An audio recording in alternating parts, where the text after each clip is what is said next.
så langt i programmet, at vi skal holde en lille pause her i Sport på 3'eren. Helt præcis en pause på 3 minutter. Vi skal have den her P3-nyheder med Ole Tøholm, og efter ham så er vi tilbage igen med meget mere Sport på 3'eren. Klokken er 7. Lav en sikker sexuge, hvor der hvert år i en hel uge bliver sat fokus på sexprævention og kønssygdomme. Så nyder forslaget fra foreningen Sex og Samfund.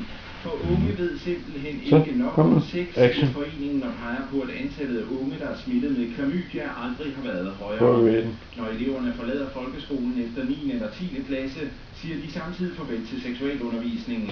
Og den er der tydeligvis mange unge, der godt kunne bruge noget mere af, siger sekretariatschef i Sex og Samfund, Bjarne Christensen. Den basale viden om, hvordan man begynder sig, eller hvis man er i tvivl, altså hvordan man lader sig teste, den er ikke til stede i et ordentligt omfang. Så derfor er vi gået ud med et forslag nu og sige, hvorfor laver vi ikke en sikker sexuge. Tusinder af kræftpatienter venter i dag dobbelt så længe, som de skal på at blive behandlet på de 6 danske sygehuse, der kan give strålebehandling. Kun Aalborg sygehus kan opfylde den 5 år gamle behandlingsgaranti om behandling inden for højst 4 uger.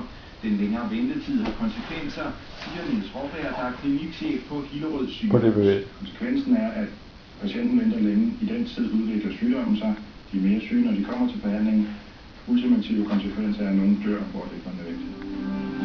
Og nu til Sverige, hvor 2 mænd i dag er blevet varetægtsfængslet i Malmø, sigtet for at have forsøgt at indsmule det hidtil største parti ecstasy ind i landet. De 2 mænd på henholdsvis 47 og 48 år er russiske statsborgere, og de kom i torsdags i hver deres bil med færgen fra Tyskland til Trelleborg i den sydlige del af Skåne.